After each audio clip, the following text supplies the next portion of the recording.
My name is Trey Mangum, and this is Shadow and Act's Opening Act. Each week, we sit down with some of your favorite black creatives in Hollywood to discuss how they made it in the entertainment industry. This week, we're speaking to the iconic actor Wesley Snipes, known for his many roles. But he's currently starring in the Netflix limited drama series True Story alongside Kevin Hart. We talked to Wesley about how he initially got involved with True Story, especially concerning that it is a true dramatic project and not a comedy series. Wonderful, yes. Well, if you know the work of the great Eric Newman and this seminal piece, Narcos, you get a sense of the breadth of drama that he creates and the type of storytelling they get to. They get pretty raw and real in those in the Narcos. So he brought that to this project as well. You know, the rawness, the realness, and he and Kevin worked out the story. I basically came in off the bench to lend my to lend what I could do to the performance and the character. And I was initially reluctant to do the project because I thought it was a project that was going to be a comedy. I insulted them by suggesting that it would be like 30 Rock or Curb Your Enthusiasm. They were like, absolutely not. Yeah. And knowing what I know now about the series, that's like the furthest thing. I'm telling you, when we had the conversation during the Zoom call, the whole call went silent when I said, "Hey, so what do you think? This is what's the mode? It's like kind of like Curb Your Enthusiasm, And they was like, no. Like, no, not at all. No, they wanted to go straight noir. Noir. Yeah. So I was like, oh. And then they gave me a reference of, I forgot, it's come to me in a second. They use a very cool, Mean Streets, right? They use Mean Streets as a reference for me. And that was the tipping point, yeah. And also Kevin saying, that he very much wanted to be perceived in a different light. He wanted to take the challenge and take the plunge into doing dramatic acting and not to be perceived as a comedian in that light. So I made him a deal. I said, look, I don't play with this. When it comes to drama, I take it extremely serious, and I'm not here to pimp it just for you, to get further recognition or more followers. If you're coming into this to be serious, if you're coming in to do your best and you really want to see what the world of dramatic acting is about, okay, I'm gonna rock with you. But if you're not with that, tell me now, because you can recast somebody else.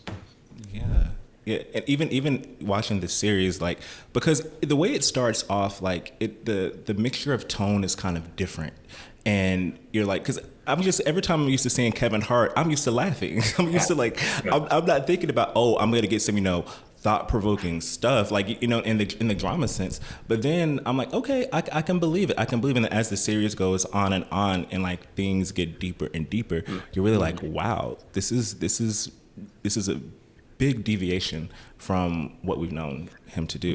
Great. And I think that was his goal, to surprise people and also to push his own creative envelope. For sure. And you're known for being a film star, and this is probably your biggest foray into TV to date by being in this limited series. While shooting and preparing for True Story, was there anything that surprised you about working on a television series versus being in films? Quite a bit. Man, quite a bit. I mean, not only we were working under COVID protocols, but, in limited series, you have 2 directors in some cases. In some cases, you might have 4. Yeah. Very unusual for a film. You get a second director on the film, there's a problem. There's a problem. Yeah. So that was challenging. And you don't have the same time for rehearsal. You don't have the same time for character development, interactions with the other actors. All of those things that give you the space to go in deep into the character and then create something that's realistic, consistent as well. So there was a challenge. It put a little pressure on everybody. COVID didn't make it easy at all. COVID protocols didn't make it easier. Yeah. And speaking about your character, Carlton, who plays the older brother of Kevin Hart's character, Kid, Were there any similarities that you found in Carlton for previous roles that you've been in?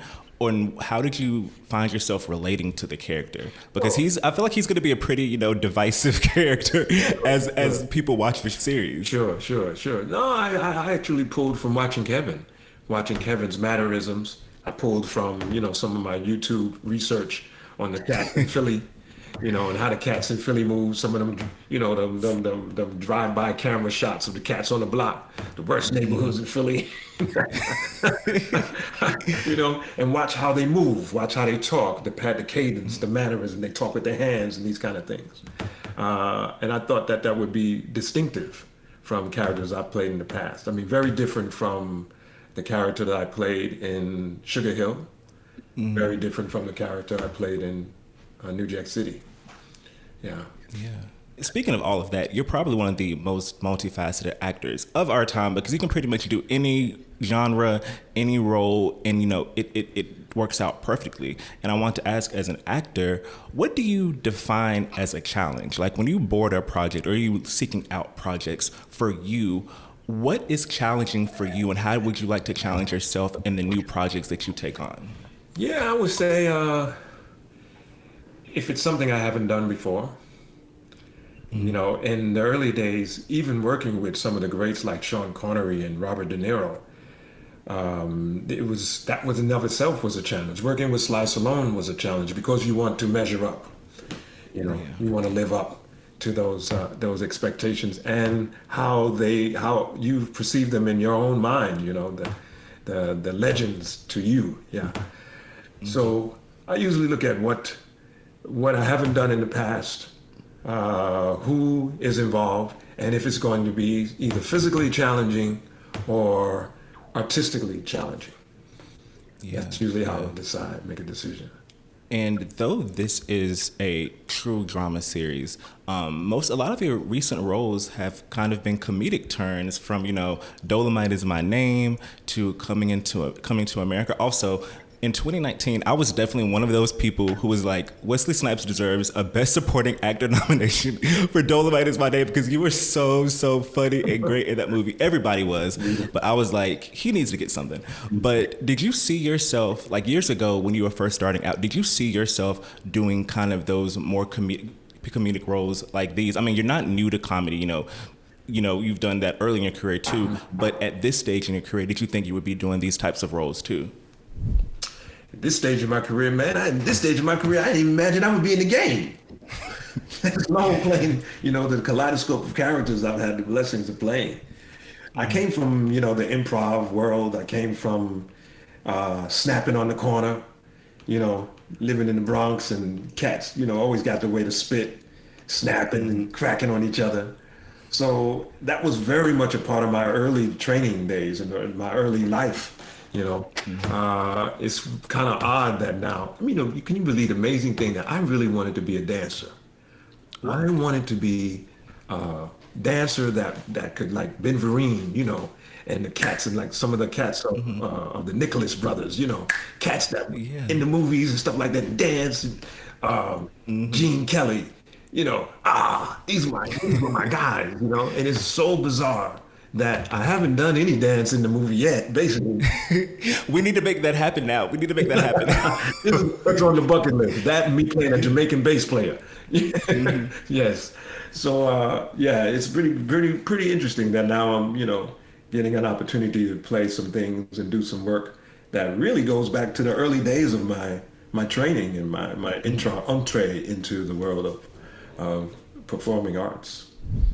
It's interesting to me how many of our great actors have a background or affinity for dance. It reminds me of how when the late, great Michael K. Williams passed away a few months ago, people were sharing like all of these videos of him dancing and like music videos that I didn't even know he choreographed. And I'm like, wow, what is this? So for you to say like you wanted to be a dancer too, that's like, wow, what other people were in Black Hollywood are dancers that we don't even know about? Yeah, I use the martial arts and the martial arts action as a replacement for the dance choreography.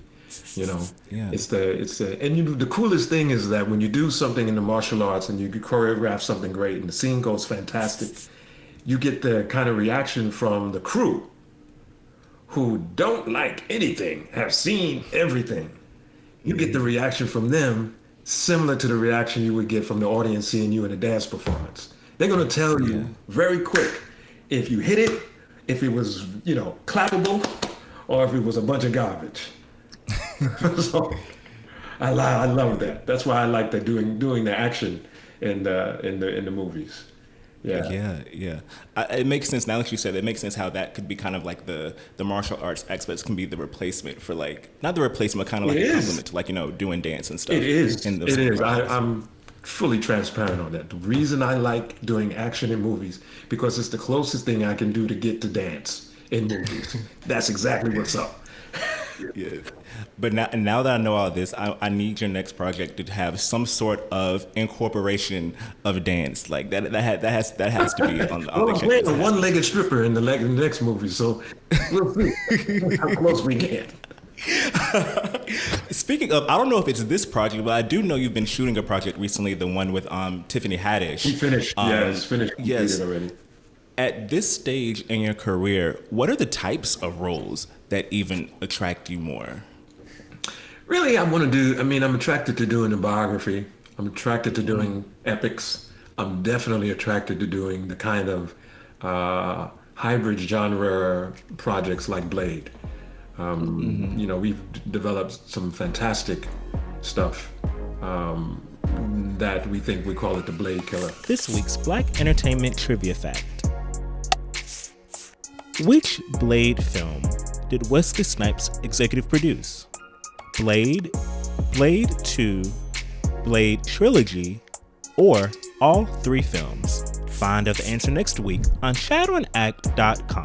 I saw on Twitter the other day that someone tweeted you about, the new Blade coming up, and you said Mahershala Ali would do a great job on the role. Yeah. So I'm not going to ask you about that, but what I do want to ask you about is the legacy of Blade, because a lot of times I believe that comic book fans, especially white comic book fans, people that, may not have exalted Blade at the time, kind of refer to X-Men or the Tobey Maguire Spider-Man as the beginning of this comic book superhero movie surgence that we're seeing today. But no, like Blade predated all of those. Sure. So for you, what do you hope as the years go on, the legacy of Blade is, especially considering we have the new projects coming out Sure. soon? That we inspire more artists, more directors, more talent in this action space. I mean, if you think about it now, you can't point to a black martial arts series like Cobra Kai. Exactly. You can't point to a legacy or a coupling of action films.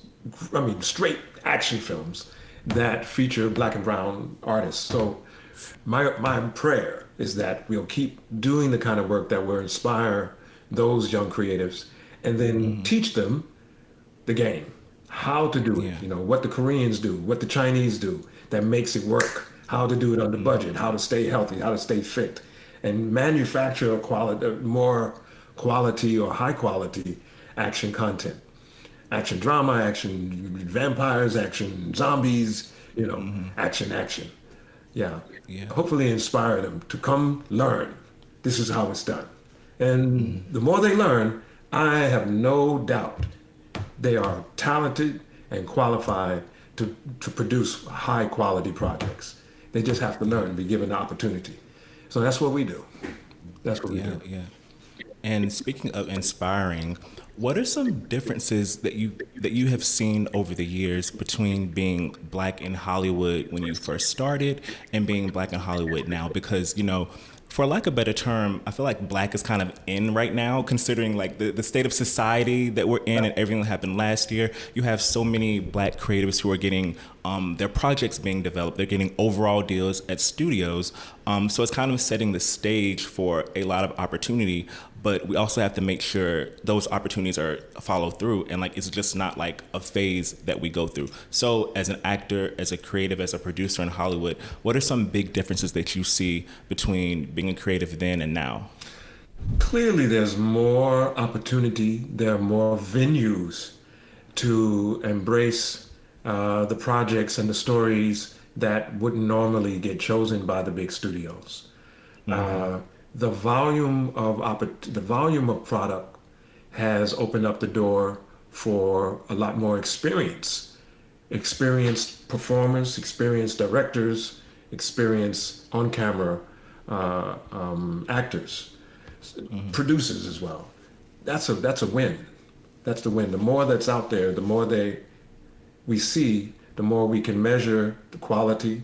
We can learn better, what is high level, what is low level, what is acceptable, what's popping, and what needs to be thrown in the garbage. Yeah, yeah, for sure, for sure. Yeah, so it's been a big And change. People yeah. make a lot of money too in the movie game. Listen, there's a Hey, lot of boy, money to be made now. nobody doubt it. Nobody doubt it. And it's different because I feel like a lot of times I think about how many scrappy indie films that were from black creators that were made in like the 90s. The one that comes to mind is The Wood, because I know that's like an indie film that a lot of people think about in terms of kind of the art house type vibe that white filmmakers are afforded a lot. And I'm just thinking, like, what if those projects that are cult classics in the black community had the budget, had the attention, and things that we're getting now? It's Hey no telling man, where we would be right now. we can bring it back. You can do it again. You know, you can remake it. You can add, do it now with the tools that are available. And maybe nuance it here and there, but do it again. This is a wonderful sandbox to play in. Yeah, yeah. Speaking of remaking, another thing that's also in are reboots, remakes, reimagining, all of that stuff. How do you feel personally about remakes and reboots? And is there anything that you believe that, if given the chance, you would like to revisit, whether that's like a reboot, remake, reiteration, whatever? Is there anything that you would ever want to redo? Well, I guess I'm very influenced by the 70s and the 80s, and those kinds of artists and musicians, they kept looking forward. They kept looking beyond. And even Grandmaster Stevie Wonder, he talks about, he plays fingertips and these songs and stuff like that for the audience. But musically, he's past that. Prince was like that. He's like, I did that already. So that's kind of how I am. I think that's maybe a conditioning of the era, a product of the era. I don't want to do the same thing that I did before. I want to do something more, expand on that, make it better. Yeah. But if there was a remake, if there was something that we could remake, I honestly, I'd remake New Jack. Yeah, yeah. I mean, I do remember that. I don't know what stage of development. I know at one point there were some trade reports about potentially revisiting. But if it is revisited, I think that somehow that the original cast has to be involved, and the original people who brought it together. Like it's interesting to do like the whole remake thing, and you don't have anyone attached to it. So I think if it is to be revisited, it has to Yeah. pay some homage Yeah, to it. but some things should be just left alone. That's as left as it is. Some things you don't need to touch it. You know, just leave it as it is. Yeah. Perfect, just the way it is. And overall, what's next for you? Like, what do you think this stage of your career that you're entering? Because you've been on a roll over the past few years, with so many projects. What does the next step look like for you in the industry? Yeah, we're definitely expanding in the production side. Producing, we produced a lot of films, and some of the ones that people know now that were iconic came out of Amin Ra Films, our production company at the time. Monday House Studios is the new iteration of that, and we've married those creative interests with our technology engineers, and we're looking at AR and VR and narrative storytelling in all of these mediums.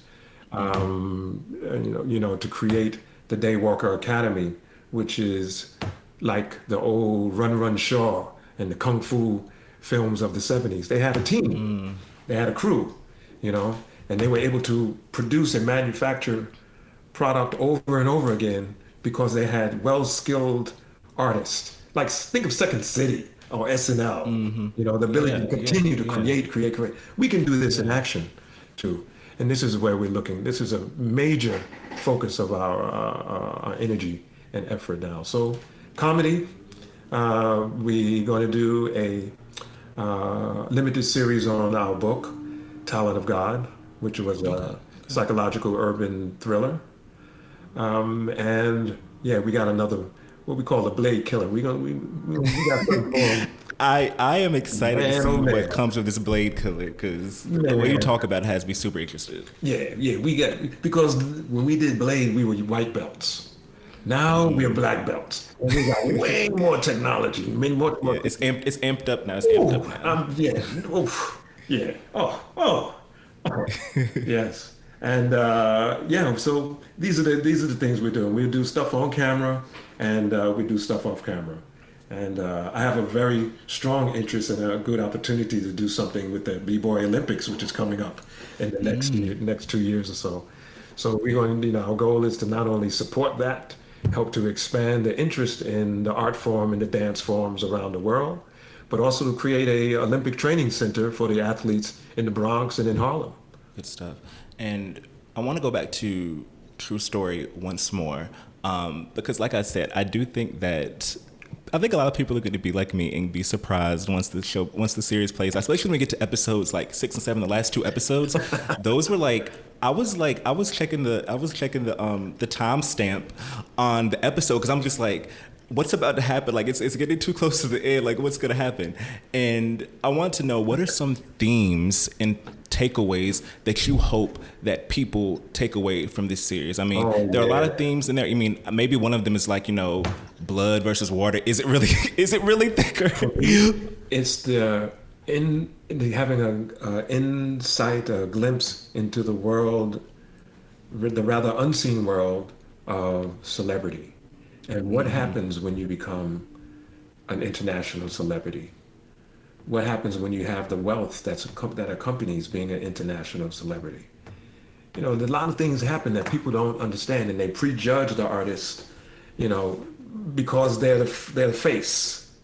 Yeah. This film will give you some insight on, what really goes on, and maybe people will have a little bit more compassion, and at least a better understanding of the unique dynamic that comes with being a movie star or internationally famed comedian, superstar athlete. Yeah. And one thing for sure that this series does that kind of deviates from how we've seen the way that celebrities have been, this similar type of story, is that this includes social media, and how like social media was such a heavy influence on the story beats. The story beats a True Story kind of rely on, how we consume things on Instagram, how TMZ reports things. It's a much different landscape than it was years ago. Facts. Yeah. But here's the crazy part for me is like, in acting school they were always taught to never be upstaged by a prop, right? Mm-hmm. So now I'm realizing like social media and the phone becomes another character in the movie. Yeah. You have to hold, and you literally have to. Sometimes you have to take a shot. You hold the camera, and that might take 30 minutes to shoot that shot. That's another. It's bizarre, very, very, very bizarre. But that's the times we're in. So you're gonna see a lot more phones in film. Yeah. Well, thank you so much for chatting with me today. This was a very, very great conversation. I can't wait for everyone to see True Story, and I'm so excited for people I want to see the reactions as people are, because I feel like it's a quick kind of breezy watch. I feel like people are going to knock it out pretty easily. Right. I'm going to be on Twitter trying to search and see what people are saying, like how they feel towards Carlton as the series goes, and how they feel towards Kid as the series goes on. Sometimes, times get rough, man, he didn't really mean to do that, but I didn't know times were as rough as they were. In the first episode, I didn't know times were as rough as they were, but by the time we got to episode 7, I'm like, times were really, really rough. real rough. But I'm excited for people to check out this series, and I thank you again so much. Blessings to you, blessings to the artists. Keep doing what you do. We support you, Thank you. And then we'll get out there and we make some money together. Money makes some great art. Yes, sir. Shadow and Act. We talked to Wesley Snipes about True Story, Blade, whether he likes reboots or not, and so much more. Thank you for listening to this week's episode of Opening Act with Wesley Snipes. Be sure to give us a 5-star rating and a review wherever you download your podcasts. You can catch this interview in full and watch exclusive content on Blavity TV. You can download the app on Android or iOS products and Roku. Until next time.